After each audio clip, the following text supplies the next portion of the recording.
चलिए अब देखिए इधर,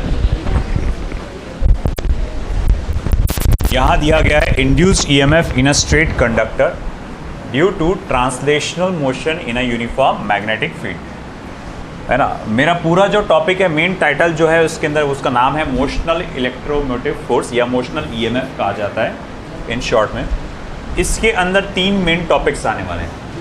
एक में कंडक्टर के अंदर जनरेट होने वाला induced EMF due to translational motion, एक है कंडक्टर के अंदर जनरेट होने वाला induced current due to translational motion, और एक है induced EMF in a rotating bar in uniform magnetic field. फिलहाल मैं इस चीज़ पे फोकस कर रहा हूँ। ये जो तरीका जो मैं कैलकुलेट कर रहा हूँ, ये according to the NCERT and state board है, एनसीईआरटी और स्टेट बोर्ड के अकॉर्डिंग है। इसके और भी 2-3 तरीके हैं कैलकुलेट करने के, बट ये जो तरीका है एनसीईआरटी और स्टेट बोर्ड का। As you can see there is a bar, ये यू शेप फ्रेम है, कंडक्टिंग वायर से बना हुआ, कॉपर वायर जो भी आप इमेजिन कर लीजिए, और उसके ऊपर यहाँ पर एक और कॉपर का बना हुआ रॉड जैसा कुछ रखा हुआ है, कंडक्टिंग रॉड रखा हुआ है। इस फ्रेम का लेंथ है L।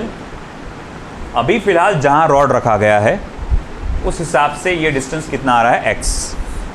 तो ये जो आपको एरिया नज़र आ रहा होगा लूप का, जिसमें से मैग्नेटिक फील्ड पास हो रही है, वो कितना होगा, एरिया L × x, है ना। तो मैं यहाँ लिख सकता हूँ कि भैया यहाँ देखो, जो लूप का जो एरिया है वो कितना है, L × x है। ओके चलो भाई, मान लिया। अब जैसे जैसे ये रॉड इस तरफ आएगा, जैसे जैसे रॉड इस तरफ आएगा, इसमें से पास होने वाला मैग्नेटिक फ्लक्स क्या होगा, कम होता चला जाएगा। हमारे पास अकॉर्डिंग टू लेंज़ेस लॉ, या बोलो अकॉर्डिंग टू फैराडेज लॉ, हमारे पास जो फॉर्मूला है वो क्या है, -d∅/dt। ये हमारे पास बेसिक फॉर्मूला है, E = -d∅/dt। ओके, अब ऐसा है कि मैं कहूँगा ओके ठीक है, चलो हमको मालूम है मैग्नेटिक फ्लक्स का फॉर्मूला क्या होगा, तो बोले भैया B × A sin theta, sorry cos theta, है ना। मगर यहाँ पर तो थीटा की वैल्यू क्या है, 0 है। तो मैग्नेटिक फ्लक्स का फॉर्मूला क्या हो जाएगा, B × A cos ऑफ 0, यानी कि जस्ट आपका B × A। अब ये वैल्यू यहाँ डाल दीजिए आप। Therefore induced EMF -d/dt of B × A, -d/dt of B × A। A की जगह क्या लिख सकते हैं आप, L × x। तो फिर आप लिखेंगे therefore induced EMF is equals to -d/dt of B × L × x। B और L को निकालो बाहर, तो फिर -B × L dx/dt, है ना। एनसीईआरटी में -dx/dt को ही B बोल दिया गया है। -dx/dt को ही उन्होंने क्या कहा है एनसीईआरटी में, कि इसे आप V कंसिडर करके चलिए। तो अगर इस हिसाब से अगर देखा जाए तो वो फॉर्मूला फिर क्या हो जाएगा, BLV, माइनस को अपन ने एसिमुलेट कर डाला ना, तो वो क्या हो जाएगा, BLV। तो ये हमारे पास induced EMF in a conductor का फॉर्मूला है। हम ये भी कह सकते हैं कि इंड्यूस्ड ईएमएफ ये बात को रिप्रेजेंट करता है कि ये डिस्प्लेसमेंट को ये अपोज करेगा, है ना। जब हम उसको कम करने की कोशिश करेंगे तो वो होने नहीं देगा, वो उसको क्या करेगा, अपोज करेगा। वो मोशन को क्या करेगा, अपोज करेगा। दूर ले जाने की कोशिश करेंगे तब भी वो क्या करेगा, अपोज करेगा। तो हम ये भी कह सकते हैं कि नेगेटिव साइन ये इंडिकेट करता है। आई बात समझ में। फिर उसके बाद हमको इसके कुछ स्पेशल केसेस पढ़ने हैं। आप लिखो जब तक मैं इसके स्पेशल केसेस का डायग्राम बना लेता हूँ। सॉरी, हाँ, अंदर की तरफ है, बाहर की तरफ भी ले सकते, उस टाइम cos 180 हो जाएगा। फिर मैग्नीट्यूड में तो सेम ही चाह रहा ना।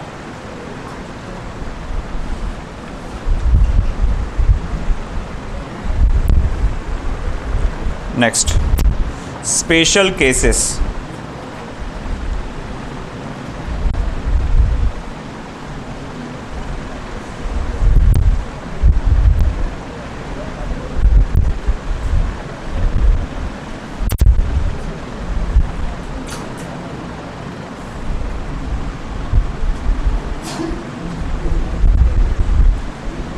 केस 1,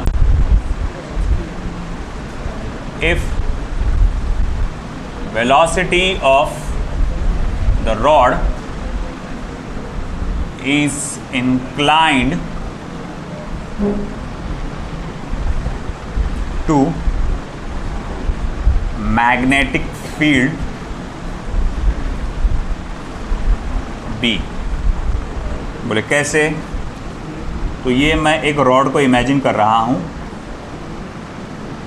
इस तरह से, रॉड जो है मेरा इस तरफ ऐसा ट्रैवल कर रहा है with velocity v, but magnetic field जो है इस तरफ डायरेक्टेड है, नीचे की तरफ। तो ये कह रहा है कि अब बताओ यहां इंड्यूस्ड ईएमएफ कितना होगा। क्या नजर आया? यहाँ पे रॉड जो है इंक्लाइंड है ना, तो उसकी वेलोसिटी इंक्लाइंड है। पिछली बार जो वेलोसिटी था वो परपेंडिकुलर था मैग्नेटिक फील्ड को, इस बार जो है वो क्या है? इंक्लाइंड है। दिख रहा ना, पिछली बार वेलोसिटी परपेंडिकुलर था, मैग्नेटिक फील्ड अंदर की तरफ है, velocity of the rod is perpendicular, इधर साइड में है। मगर इस बार तो भैया कुछ और ही सिनारियो दिख रहा है, इंक्लाइंड। हाँ सही बात है, कंपोनेंट्स लेंगे अपन। जैसे कि अगर ये कंपोनेंट आएगा वेलोसिटी का, थीटा किसको लिया गया? हाँ ये, और ये कंपोनेंट आएगा, ये एंगल थीटा है, तो ये v cos थीटा है ना, कि वेलोसिटी ने मैग्नेटिक फील्ड के साथ कितना एंगल बनाया, ये देता रहा हमेशा कि वेलोसिटी ने मैग्नेटिक फील्ड के साथ कितना एंगल बनाया। वेलोसिटी का डायरेक्शन ये है, वेलोसिटी का डायरेक्शन ये है, मैग्नेटिक फील्ड का डायरेक्शन ये है, तो v cos थीटा, और ये क्या हो गया? v sin theta. तो अब अकॉर्डिंगली अगर मैं अब इंड्यूस्ड ईएमएफ का फॉर्मूला लिखूंगा, तो इंड्यूस्ड ईएमएफ का फॉर्मूला क्या आएगा? वो क्या था? BLV था ना, तो BLV sin theta, BLV sin theta, ये मेरे पास इंड्यूस्ड ईएमएफ का फॉर्मूला आएगा, BLV sin theta.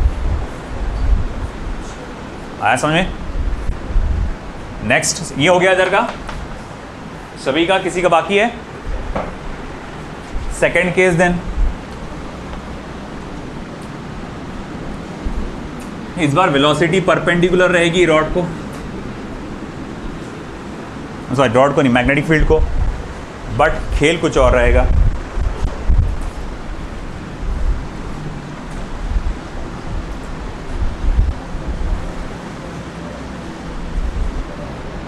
if velocity is inclined to the length of rod, अगर वेलोसिटी इंक्लाइंड है to the length of the rod, मतलब देखो ये रॉड है आपका इस तरह से,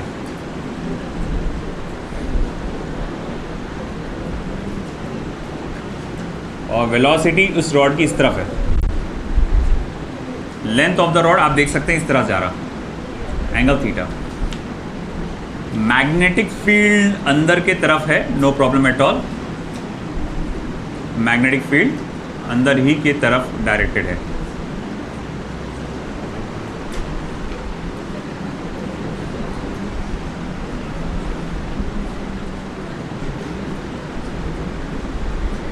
ठीक है, मैग्नेटिक फील्ड अंदर के तरफ डायरेक्टेड है।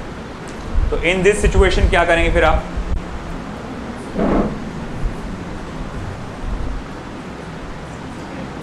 अगर आपको पिछला सीन याद आया होगा, रॉड का लेंथ ऐसा था, वेलोसिटी ऐसी थी, मैग्नेटिक फील्ड अंदर की तरफ थी, तीनों के तीनों चीज़ें आपस में परपेंडिकुलर थे, the length of the rod, velocity and magnetic field.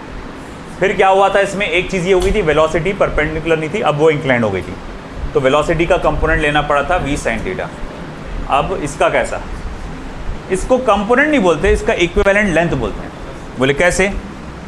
Imagine करो कि मैं यहाँ से स्ट्रेट लाइन खींचता हूँ, स्ट्रेट लाइन खींचता हूँ मैं यहाँ से, ठीक है? तो अब ये स्ट्रेट लाइन है ना, इस रॉड की तरह बिहेव करेगी, रॉड के एक्चुअल लेंथ की तरह बिहेव करेगी। इसको बोलते हैं रॉड का इफेक्टिव लेंथ। रॉड का क्या बोलेंगे? Effective length. असल लेंथ क्या है? एल है। असल लेंथ ऑफ द रॉड क्या है? एल है। यहां से लेकर यहां तक क्या है? एल है। मगर ये जो सामने तुमको नजर आ रहा है, जिसको आप वाई बोलो, एक्स बोलो, जो बोलना है बोलो, है ना, ये इसको अफेक्टिव लेंथ बोलेंगे। साइन थीटा क्या होता है? ऑपोजिट साइड अपॉन हाइपोटेनियस, यानी कि y बाय एल। तो y इज इक्वल्स टू क्या हो जाएगा फिर? L sine theta. अब induced EMF in the rod is equals to B L V था ना, तो बी वाई वी। वाई बोले तो क्या? Effective length of the rod. अब effective length of the rod कितना है? L sine theta. तो B L sine theta into V, घुमा फिरा के वो पिछले वाले जैसे ही हो जा रहा हो, B L V sine theta, घुमा फिरा के वो वही हो गया, B L V sine theta. आया समझ में? बस साइन थीटा वो पहले एक्चुअल में पहले वी के साथ आया था, वो इस बार एल के साथ आ गया। मगर मल्टीप्लिकेशन में क्या है इसका, उसके साथ सब तो एक साथ ही जो होते हैं मल्टीप्लाई, ठीक है ना। नेक्स्ट,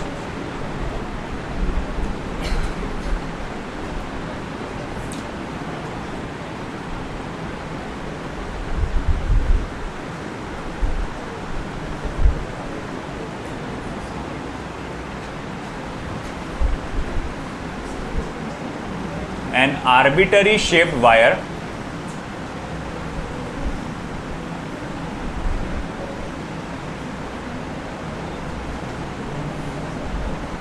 वायर बोलो, रॉड बोलो तो ज़्यादा अच्छा रहेगा। वायर शेप्ड रॉड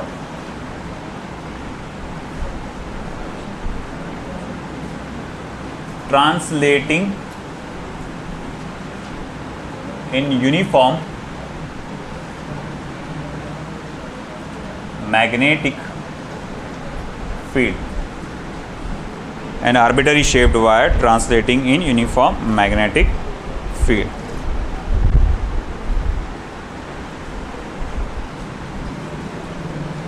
ठीक है, an arbitrary shaped wire translating in uniform magnetic field। इसमें फर्स्ट सिनेरियो ऐसा आएगा कि एक रॉड है,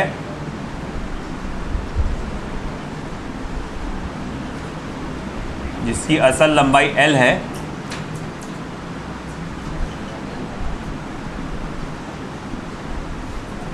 मगर उसे बेंड किया गया है।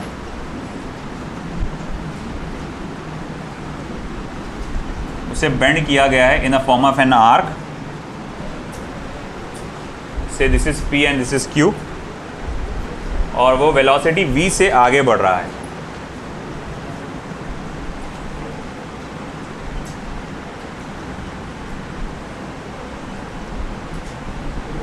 ये वेलोसिटी v से आगे बढ़ रहा है। तो भैया अब वो पूछ रहा है कि भैया पता लगाओ इंड्यूस्ड ईएमएफ क्या रहेगा। ओके, तो अब ऐसा है कि हम देखेंगे कि अगर ये लेंथ ऑफ द रॉड आपका L था, अब ये सर्कुलर आर्क की तरह बना है, तो ये पॉइंट और ये पॉइंट के बीच का डिस्टेंस क्या आएगा? आपको एक रेडियस के जैसा नज़र आ रहा होगा ये क्या नज़र आ रहा होगा? रेडियस के जैसा। हमको ये नहीं देखना पड़ता। देखो, मैग्नेटिक फील्ड अंदर की तरफ है ना, वेलोसिटी परपेंडिकुलर मैग्नेटिक फील्ड को, तो उसमें कोई कंपोनेंट नहीं लगेगा। आपको इफेक्टिव लेंथ लिखना पड़ेगा। यहाँ से शुरू किए, यहाँ से ख़त्म किए, कितना रहा। तो देखो, एक सर्कुलर आर्क होता है ना पूरा, इसका ये 1/4 पार्ट जो है उसके हिसाब से हो। तो मैं बोलूँगा यहाँ जो इंड्यूस्ड ईएमएफ पैदा होगा वो क्या होगा? BRV। ये कितना हो जाएगा? BRV। ठीक है। अब ऐसा है कि ठीक है, उसको यहीं पे छोड़ दो आप। फिर आगे की बात है, अगर मान लो आपको सरकमफ्रेंस निकालने को बोल रहा हो, जैसे सरकमफ्रेंस इसका 4L होगा, इतना आर्क अगर L है तो पूरा सरकमफ्रेंस क्या होगा? 4L होगा। तो मैं लिख सकता हूँ 4L is equals to 2πr। तो R is equals to twice L upon pi. यहाँ डालो तो E is equals to twice BLV upon pi. ये ऐसा आ जाएगा, है कि नहीं? इतना अगर L है तो जाहिर बात है ये पूरा का पूरा क्या हो जाएगा? 4L हो जाएगा।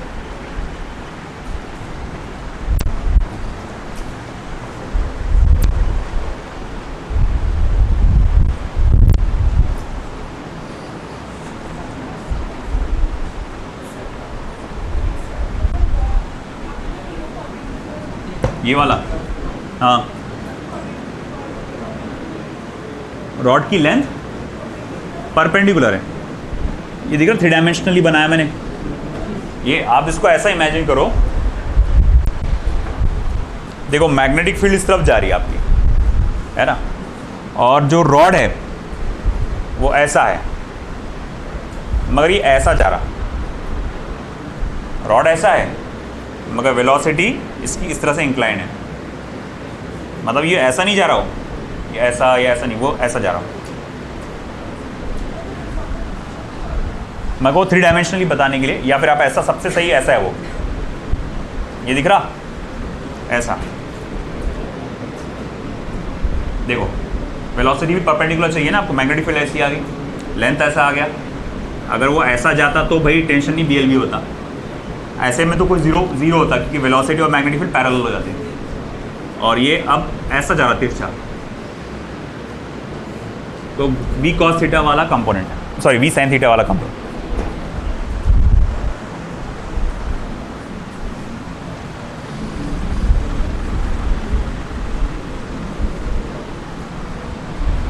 नेक्स्ट,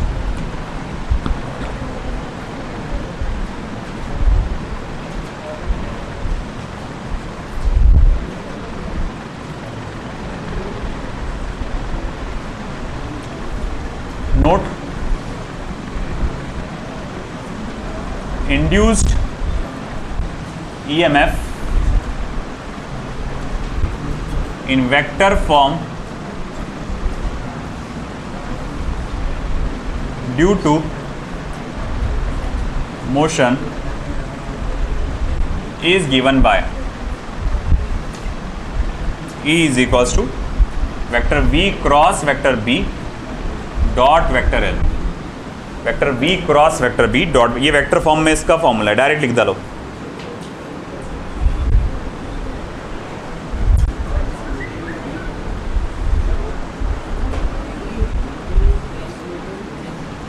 अब फिर हम सेकंड पार्ट पे जाएंगे,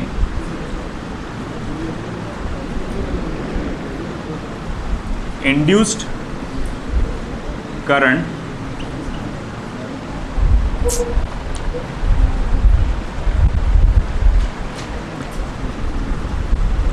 in a straight, induced current in a straight conductor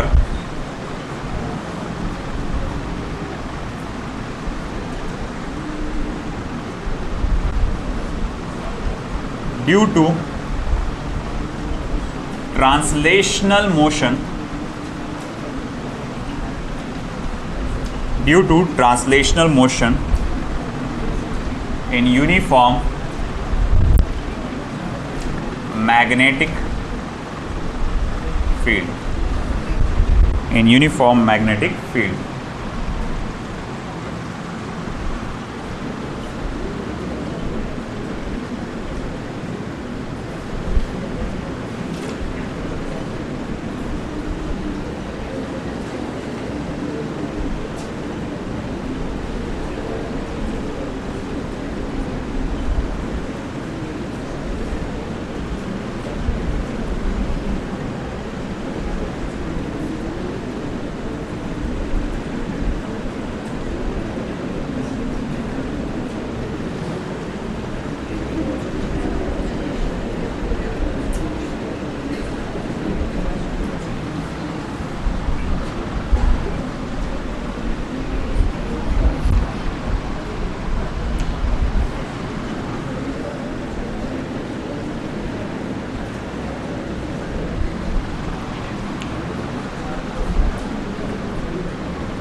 तो देखिए बेटा, इधर एक कुछ इस तरह का सिनेरियो है, 2 कंडक्टिंग रॉड्स है और एक वायर है, उसका रेजिस्टेंस R है, और आप इस रॉड को एक वेलोसिटी V से मूव करते हुए आगे लेके जा रहे हैं। अब जाहिर बात है ये सर्किट कंप्लीट है, यहाँ रेजिस्टेंस भी है, तो यहाँ पर करंट का फ्लो होगा।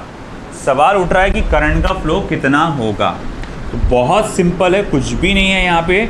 आप जानते हैं कि सॉल्यूशन क्या को लिख रहा मैं, तो करंट जो होता है इंड्यूस्ड ईएमएफ अपॉन रेजिस्टेंस होगा, इंड्यूस्ड ईएमएफ अपॉन रेजिस्टेंस।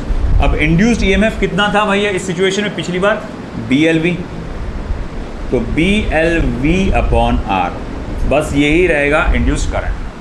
हाँ, मगर इस इंड्यूस्ड करंट का डायरेक्शन क्या रहेगा ये मायने रखता है। इंड्यूस्ड करंट का डायरेक्शन क्या रहेगा,